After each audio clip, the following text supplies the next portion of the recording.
Omugambirizo wa polisi omukyanga kya Bunyoro Julius Hakiza Arani yagamba ngo abakomerwa habwa ice cream ya rwiza abantu nyuma yuko babwetera na n'omukazi we Jemima Kabakama abatura ba Kinogozi omugombora ya Buhimba.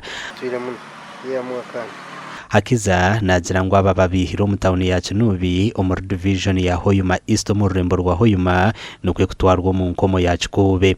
Abatabu mushango akaba registeringira abantu 5 na mushanjo cyonka report yo twine netugira ngo anana mukaga orade baba sibiri babihiro mu rwarwo then batanu babakiriyo mu rwarwo nabo kurugira report y'abadoktor nabo tubari kubimunonga ndabaza kubaza.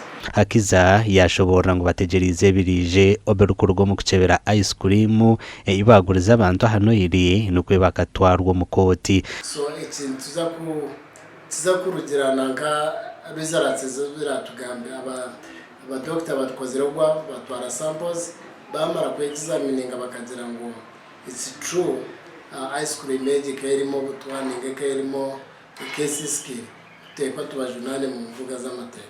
Bamwe habanyunyire ice cream nabakitungo bujanjabi kandi bashabere ngo bashashurwe sente ezibatiro mu kujanjabisa. Katandikiraho kwehura kubi yagamba nyo kwandikia sana kubata hali tugenda gura soda kanda hikeyo mungazeyo bamukwata bamugara ate bamugaruye twatandika kumusekereza nandito tobimanyirire era tukusaba government mutuyambe ekyaro kiona tulikubi muno abandi babasindikire boma abandi bagire kikube omnomburwaro bundo bukwahukana tugenda kuikara twakana abantu bona abakuleta ebintu byokunywa ne byokulyalya abatanya license kubabaza okulungi abo kwa mazima kwa abantu abandi bakujja bene ebintu ebyabo bwabo titukumanya abandi abitu bakalya butwa titukumanya ebintu bakabitabura kubi.